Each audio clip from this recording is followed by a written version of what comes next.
I'm not able to change your life, but you certainly are. And I have found that it's ideas that literally change everything in our life.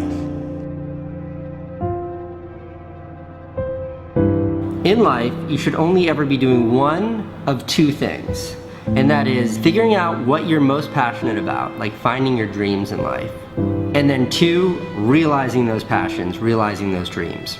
And the first one is much harder than the second one.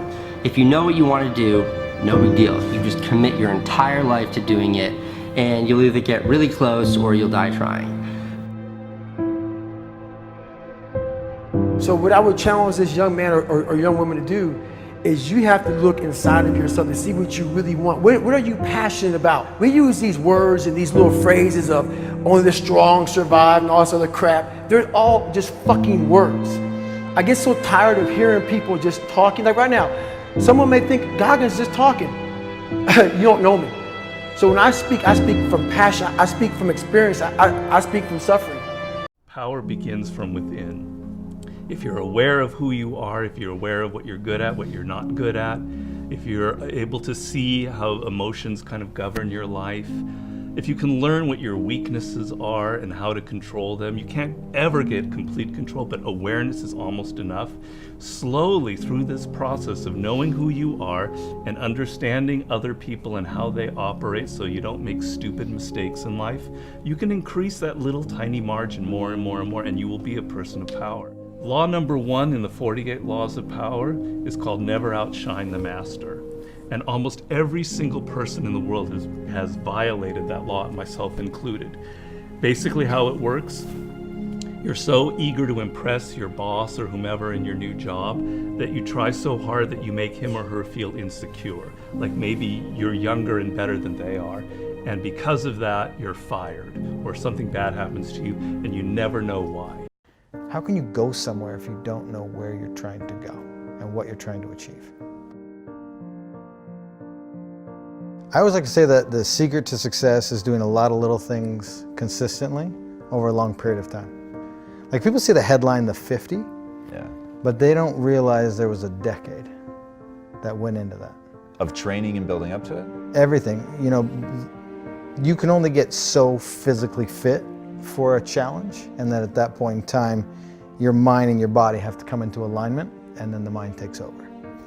And you know, one of the biggest questions I get is, how do I come or become mentally tough?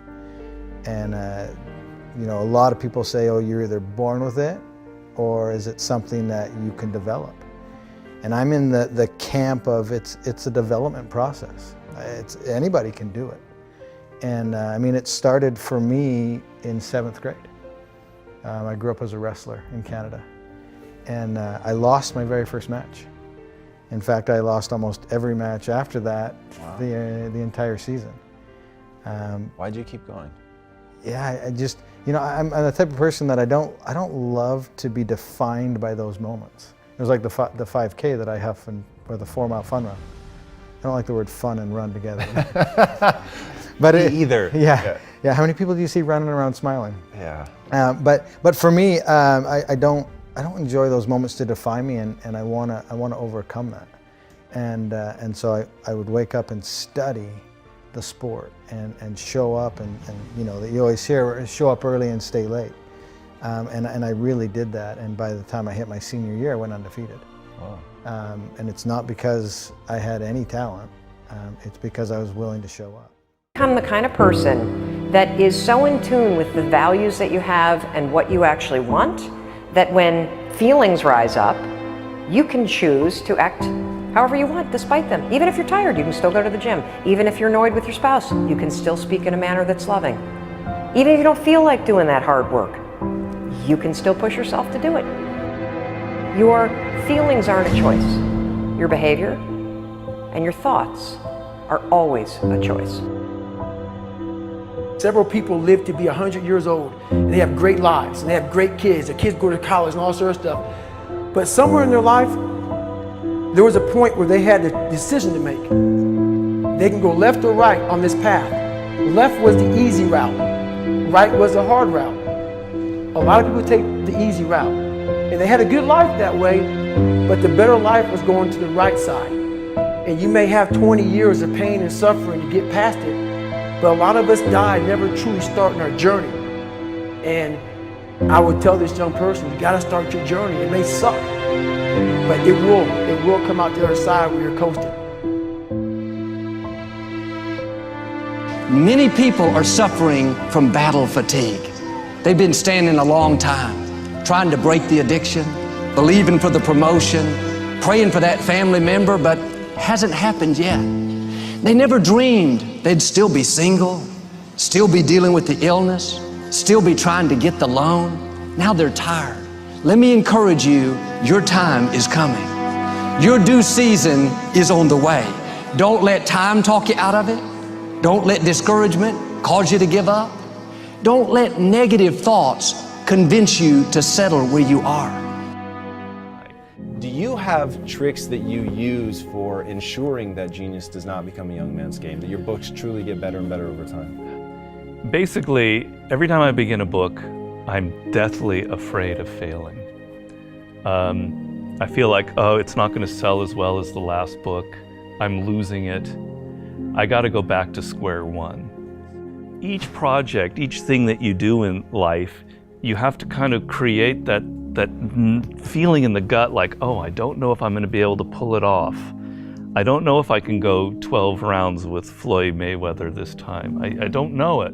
The secret really to success in life, I have to say, is retaining, I talk about this in Mastery, is retaining your childlike qualities.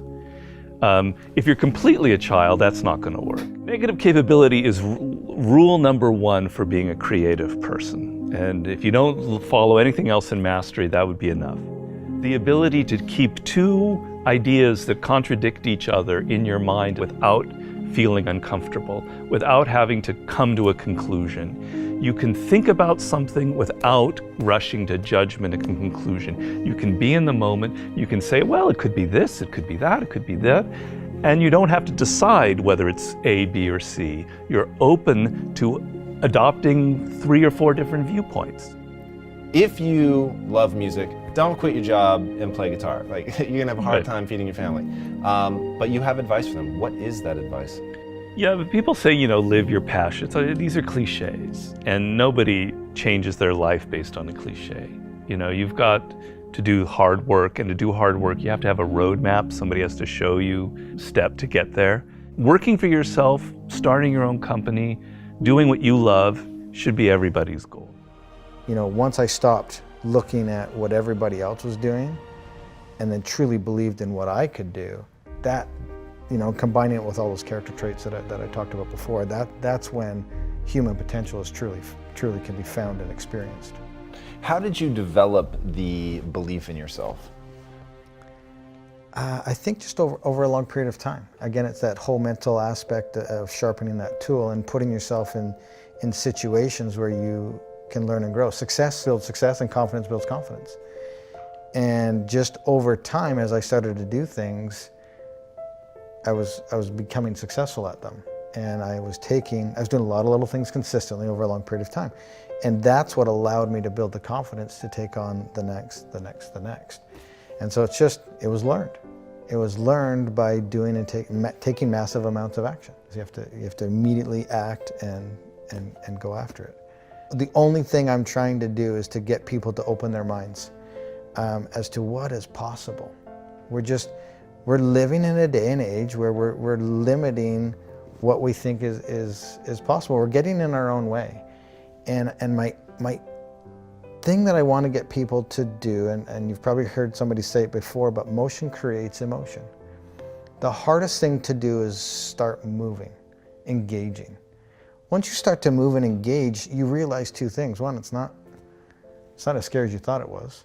And 2, you actually start enjoying what you're doing. It was the only thing that was scaring you was the first action.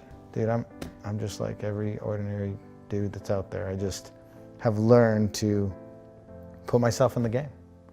I've learned to show up every single day. The moment you realize the next step isn't going to kill you, and that next step is the first step to evolving, changing, growing, and learning, and becoming literally the best version of yourself, That's the most beautiful thing.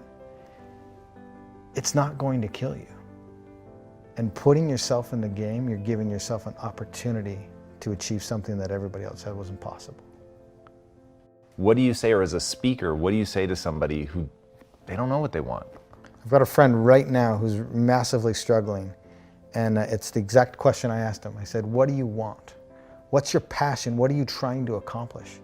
He could not answer the question. And so my next question was, this is what you have to do first. You have to find out what you want and where you want to go. Then we can start formulating the plan. You can't formulate a plan and figure out the steps unless you know where you're trying to go. You'll just spin around in circles and probably move backwards.